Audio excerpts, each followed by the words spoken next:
everybody. So I am in the 100% pure New Zealand booth at IMEX America, and I am sitting and talking with Natalie Fulton, CMP from Tourism New Zealand, and Lauren Blakey from the New Zealand International Convention Center, which is opening in February of 2026. And we're going to talk about the food culture of New Zealand and what that means when you're bringing a group to New Zealand. So, Natalie, what is it about bringing food? What is the food culture of New Zealand?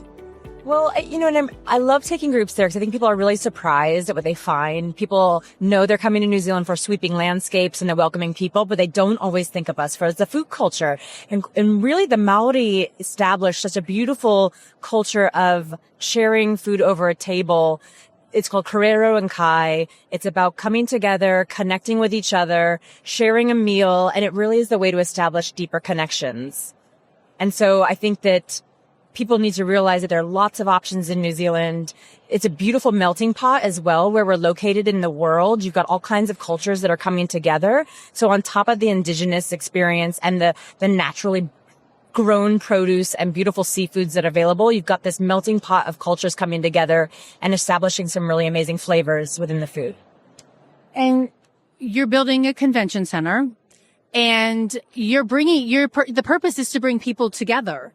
So how are you going to do that with what Natalie just said? How are you going to incorporate that aspect into the convention center? Yeah, absolutely. So look, Aotearoa, New Zealand is renowned for its fresh, high quality produce and its commitment to locally and ethically sourced ingredients. And that's something that our incredible chef Rob, has brought through to his philosophy. He is a Kiwi bloke from the South Island in Kaikoura, but has also cooked for the Royal Jordanian family. And so he has this real refinedness about him, but he has this essence of everything that Natalie's just touched on about that kōrero and kai, the impact that food can have as people, and he is taking that as an extension through to what we'll be delivering in the NZICC. Look, there's other elements to it, the menus for NZICC, look, well-being forward menus and energizing breakfast, lighter lunches, and low alcohol and mocktail offerings are something that's kind of been pushed to the full.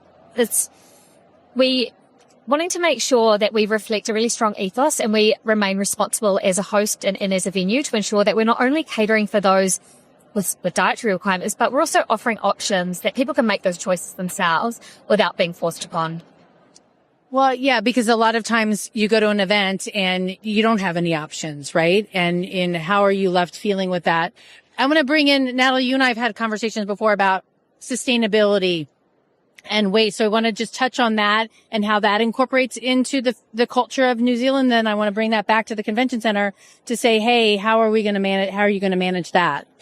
Yeah, I think in general, there's a true duty of care that the New Zealanders feel for land. I think, and that again stems from the indigenous culture, the Māori people. It's about leaving New Zealand for future generations and making it a better place for them. And that then affects everything they do in daily life. So truly, it's not a trend. It's not something they're taking on as a new concept. It's something that has always been there in the responsibility of how they approach the food and beverage scene. For example, in the South Island, Queenstown and Wanaka have done an amazing job at eradicating disposable coffee cups. They've actually been able to implement a program where all the cafes in Wanaka have keep cups that they distribute at the different cafes, and they all share that.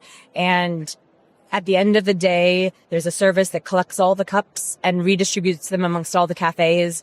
So it's in the DNA of all these different regions to find and innovate ways to be responsible. And there's tons of stories like that happening all throughout the country. Tapai in Christchurch, our convention center in Christchurch, was one of the very first convention centers in the world to be deemed as carbon net zero. And so they're doing some fascinating things in the sustainability sector with their food and beverage programs. They're eliminating a lot of the waste. They're dehydrating their waste, I think, so that they pull all the water out of it and turn it into nutrient for the soil and are able to then use that land to farm for produce for their menus as well. So there's lots of stories being told in all the different regions that follow these practices that are pretty fascinating. Yeah. Lauren, so how is that going to translate into the convention center? And Chef, some of the stuff that we talk about in food waste management is not, a lot of the focus has been on the surplus and what do we do with the surplus. So how is he going to focus on the pre-production to reduce the waste there? Yeah, absolutely. So look, sustainability is at the core of NZICC, but that goes beyond just the four walls. Like you say, it's not just about waste.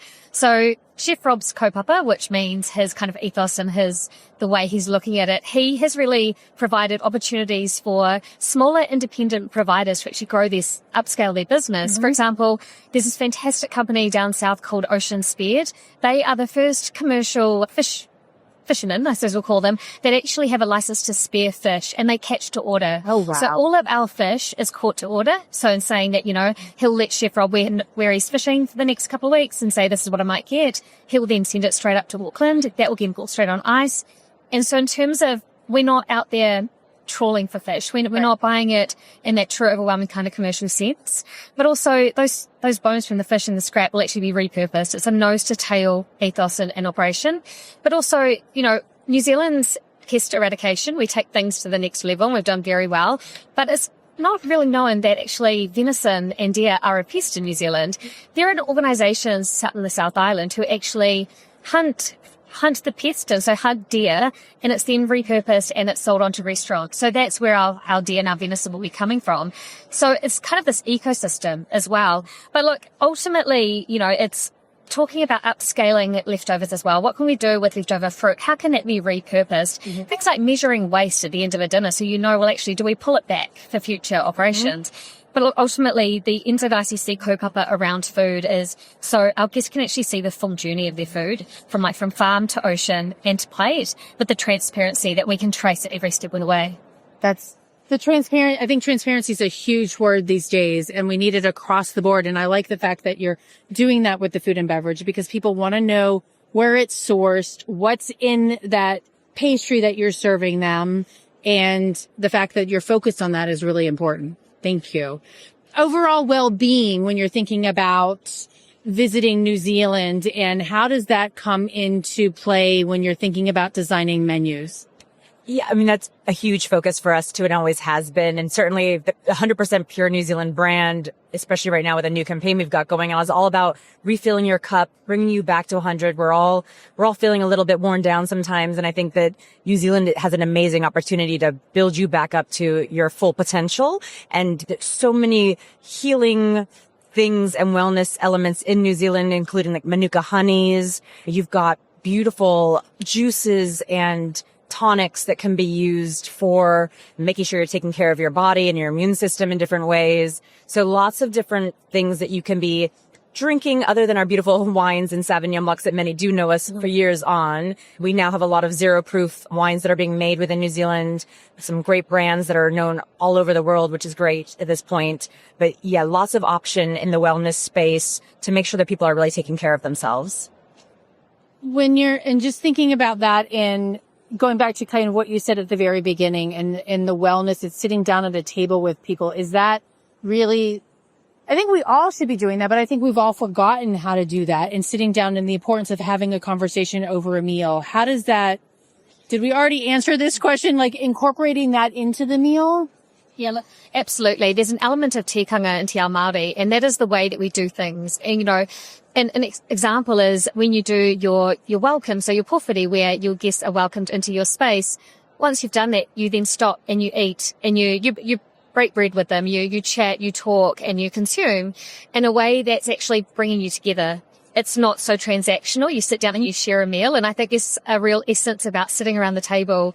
I know that we used to do it as a family when I was a child, but you see it less and less. And that kind of kaupapa comes all the way through with how we expect people to actually, come together. We do it as a team once a month, where 5 of us cook and we come together, and we call it our kai and kōrero kind of session, where we update, but we talk and we cook things that are special to us. So again, you're bringing those personal elements in. And I think, it's very rare for us to meet with someone that's not over kai or something to drink, and it's always an element of what we do, and we've got the ability to make that special. And I feel that we do it in a really authentic way in New Zealand, and it's something that our delegates get the opportunity to experience in the way that we would in our everyday lives. Oh, I like that.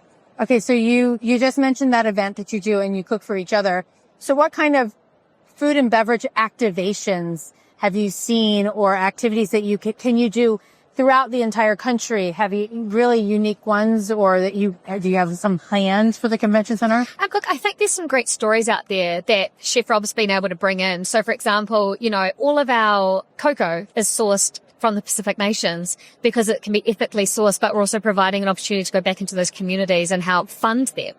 And I think there's elements of that you will find stories like that right across the country. We have Waiheke Island, which is a 40-minute ferry ride from Auckland, and it is just this incredible own ecosystem. It's got vineyards, that's what they're known for, but you can have a glass of wine and then you can go ziplining, so you've got these experiences that you can really combine with food and the beverage element. And I think as we, with the philosophy around NZICC is that we're fueling for nourishment. It's not just a buffet at a convention. It's actually these items are being selected because they're going to get through to, these next breakout sessions. And I think as time goes, we'll start to see that becomes the trend. It already is in New Zealand for many venues. I just think it's going to strengthen that offering. I love that you've said that, because I do believe that it's so important when we think through these menus to make sure that you're giving fuel to your people so that they can learn and they can then take on the content that we're trying to fill them with. It's so important. And I agree. I think, and I think Tracy, we've talked about that in the past, that to menu design in that way. And I think New Zealand, all of the food there in general feels very much not processed. So a lot of times you're getting really healthy fuel into your body. And I did want to mention some other ideas for activities with eating, which I've found throughout the country that are really exciting. And one of my favorite that I've been speaking to recently is the Hotel Britomart is a gorgeous 5-star accommodation in Auckland. And they partner with a farm outside of Auckland called Velskoff. And they will actually take you foraging with a Māori person. And they'll talk about the healing powers and components of some of these different herbs. There's kawakawa, which is an indigenous plant to New Zealand. They'll make teas out of that. And so you can actually go into this beautiful natural landscape, which is in itself is a fantastic experience, but also with a guide who's giving you the background and the knowledge about what these plants and wildlife have meant to the country. And so you're getting a really robust experience by doing that. And it's very small and intimate and gives you a true immersive experience. That sounds awesome. Really amazing. And because we're not live, I can totally cut this. What is there something that we've missed based on what we talked about before? We talked about listing, building forward, inclusive design with allergy-aware, which we kind of touched on. Mm-hmm. We've talked about, we kind of hit most things. Yeah. All right. Yeah. One of the things that Takai had brought up is that the opposite of, so they talk about inclusive design and not wanting people with allergies to feel separated. One thing I was interested by the notes that they gave us were about, they actually do an allergy table, which seems slightly strange. But the feedback they've had from people was that they've actually met what was somewhat warm and fuzzy for them is they would go to the table and other people that were going to the table were their community. Wow. And so they were finding this connection amongst themselves that was kind of an interesting way. It wasn't about separating them. It was that they've actually found their kin. Right, yeah. Can you say that again with the mic? Yeah. So one of the things I know that the NZICC does really beautifully is integrate allergens into their menu so that people don't feel secluded by having their meals separated. However, I will say that Tapai in Christchurch does actually do an allergen table where they put specific menu on a buffet in that one area, and it funnily enough, brings people together because those that are seeking this special menu are able to find themselves and find community in the people that are going to that table. So it actually has quite the opposite effect of singling them out. It makes them feel included in a group of people that are all seeking out this cuisine. So it can work both ways, which is really nice. Yeah, I mean, I've seen it not work when I'm for a group of 15,000 and we have a whole separate tent for kosher and all them and nobody knows that it's over there. So it gets unused, but in a more intimate setting, I can see how that can really help bring that community together. And I love that story because it actually, and somebody mentioned to me that they saw that recently as well. And I was like, oh, that's a little exclusive. But on that note, it helps them know they're in a comfortable place. Yes. Right. Yeah. Place. That's right. Yeah. Okay. So, and I don't know the answer to this. So what's the length of New Zealand from top to bottom? And does the culinary change from north to south? Great question. it's a country about the length of California, so not a big place necessarily, but very diverse terrain, which is pretty amazing. The North Island tends to be very much South Pacific and tropical in nature. You've got a lot of geothermal activities. So in fact, the Māori culture has a thing called the hangi, and it's about steaming cuisine in the volcanic underground and cooking things that way. Wow. So it's quite interesting, and you can have those experiences at different places throughout the country in the North Island. As you move down to the south, you're quite south, so it becomes a little bit more alpine and ragged mountains. It's cooler, so you're growing different things. So you can have a lot of option all throughout the country with diversity and how the menus are being determined. Lots of more warm, rich flavors in the South Island when they're dealing with those colder climates.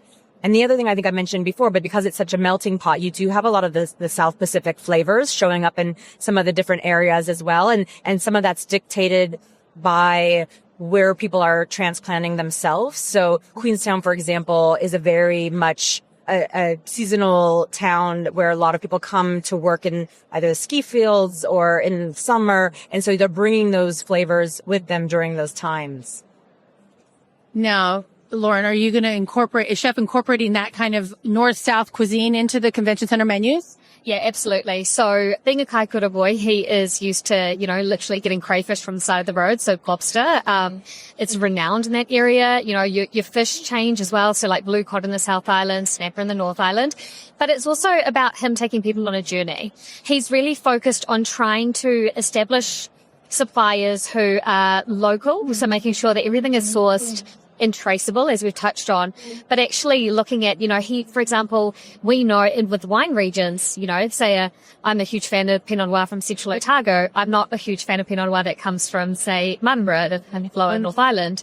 So as an example, finding the best of the best in certain areas, we've got incredible produce that grows within the Bay of Plenty region. It's known for its avocados, so that's where the avocados were cut from.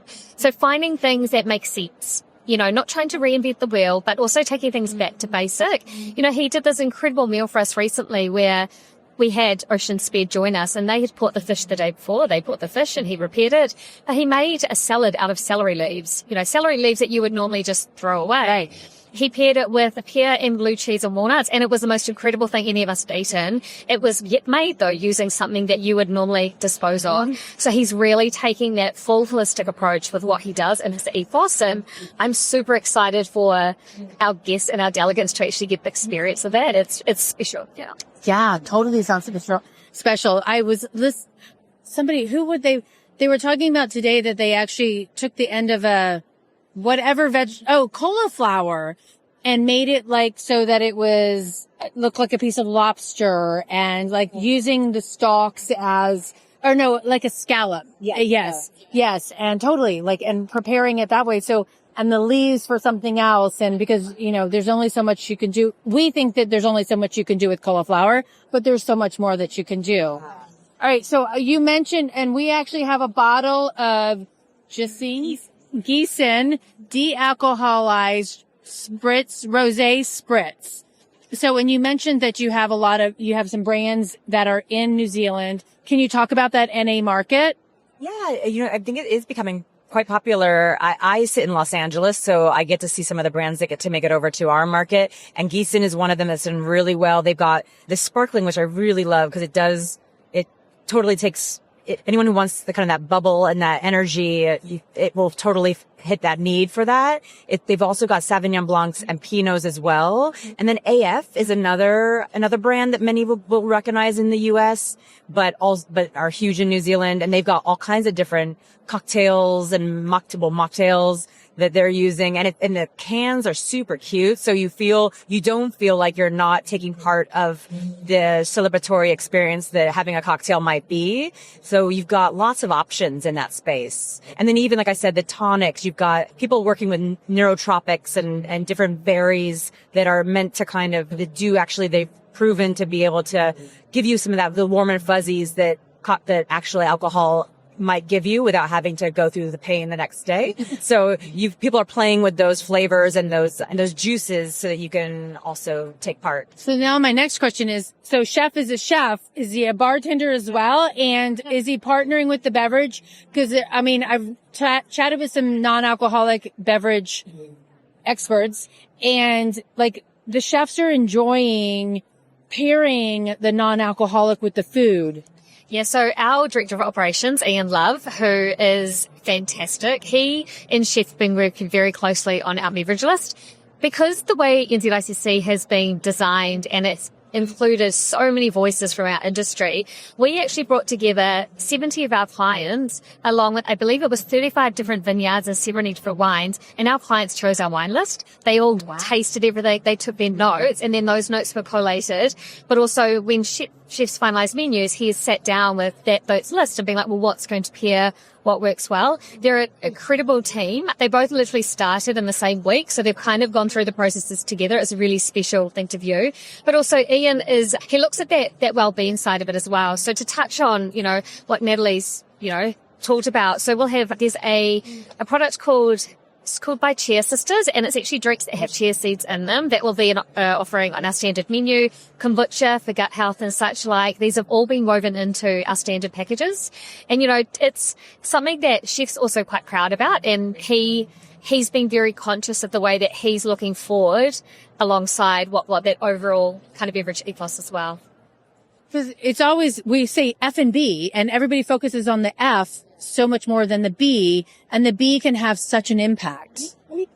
And in that vein, I mean, even the accoutrements that you're putting on coffee breaks and things. We have access to Manuka honey, which people can put in their teas. So there's even little elements of wellness there that are those special details that can elevate a coffee break and making it feel like it's deeper than just a shafer or a carafe of hot water. Right. Yeah, a carafe of hot water that costs the same as a carafe of coffee. Yes. Yeah. Okay, so I've been asking this week, I'm going to ask you all three questions that I've asked all week long. So Monday was Smart Monday here at IMEX, powered by MPI. I need to make sure I say that. So what is one smart thing that you've seen done or you're going to be doing that relates to food and beverage? So what we're doing for our coffee service is that standard coffee breaks will include cold brew and hot brew. Oh my. It will be a case of, they'll be like similar to what I've seen in Starbucks walking around. You've got the two fountains. Mm-hmm. That will be a standard offering with all of our breaks. So from a smart perspective, they're taking things that we love and we expect, but they're kind of mixing them up to where people can expect to see from a level of refinement or just something that's different. Mm-hmm. Yeah. I think it's not necessarily the actual cuisine, but the non-single use coffee cup situation, and using vessels that are not just completely throwaway is something I really want to make sure we're focused on. We all wear in the booth these shirts that have the symbolism of Tiaki, which is our visitor promise. And I feel like if we're going to wear the symbolism, we need to make sure that when we're doing trade shows at a conference, that we're really thinking through all the details and that everything has been, we're not talking out of both sides of our mouth, that we are actually making sure that we have thought through what we're offering and trying to eliminate as much of the plastic and such that we can. I love that. All right. So question number 2 is, we're in this convention center with more than 100 different destinations. You all are representing New Zealand, but is there anywhere in the world that you would want to go eat outside of New Zealand? One space, I haven't really done the whole kind of Asian night market. I live in Los Angeles and we've got some great options there, but I haven't authentically done that scene. And I'm really interested in that kind of thing, eating some really fantastic noodles and those spicy flavors on the side of in the street in the nighttime. I think it's a beautiful thing. Yeah, and I can contest to that it is really special. For me, I've always said I'd love to go to New York for the food. And I'm actually heading there next week alongside Tourism New Zealand to do some sales activity. And I think I've got half a day on the Saturday before I fly out. And my job is to taste as much as I can. I love, from what I can see, is almost like a simplicity to to the cuisine, and I'm really excited about that. I also consider myself quite lucky in what I have experienced already, but for me, there's always been this pull of wanting to try classic New York pizza as an example. Yes. Yeah. So I'm looking forward to that. Bagels. And then there's a whole pickle store. I'll find that out and tell you where that is because I went there. I'm sure there's a picture on my phone that tells me the name of it. So, okay. And the question for today is, what food and beverage trend do you think will influence how we meet and eat in 2026? I think the focus on potentially offering vegetarian first and then selecting meat options as your alternative may start to turn a corner, only in that I think it does help a lot of different issues with cost, not necessarily only doing vegetarian, but trying to work through that. Because I know that there are some back and forths on how that affects cost, and it can sometimes cost more if it hasn't been completely thought through. But I think there is still a way to do it in where it's saving some of that. It's teaching us all to think a little bit more creative about how we eat in our own worlds and not just putting ourselves in the idea of whether or not we are meat eaters or vegetarians. I think all of us could probably lend to have a vegetarian meal once in a while. So I'm hoping that is something that starts to get a little more developed, and then we understand the creativity of using vegetables more often. Mine's kind of full circle in how Natalie opened this about kai and kōrero, and it's specifically for NZICC, there'll be no single-use items. So our cafe will be these beautiful crockery cups that you drink and you say there, you don't, you can come back and return it. But I like to think it encourages people to stop, take a minute, slow down, have a chat, and actually consume in a meaningful way and actually getting the most of what they're eating. And I'd like to say that and see that with the complementary options of where Chef's heading and where Ian's heading, that actually that will be achieved with our delegates. I love the fact that when you sit down, because you can't take that bottle of water or whatever with you, you're going to spill it, that you have to sit down and intentionally drink it. I love that. Thank you. Okay, one final thing. Finish this sentence. Every meal should be delicious, and life's too short to drink bad coffee. And in New Zealand, we love strong coffee. And I've realized that has become my entire identity. All right, Natalie? Enjoyable, I think.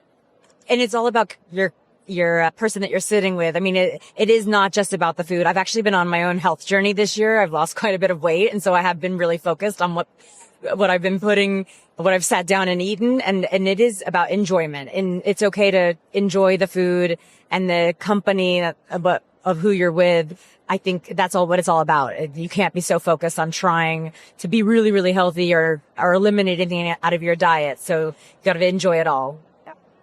Awesome. Okay. Now tell everybody how to get a hold of you.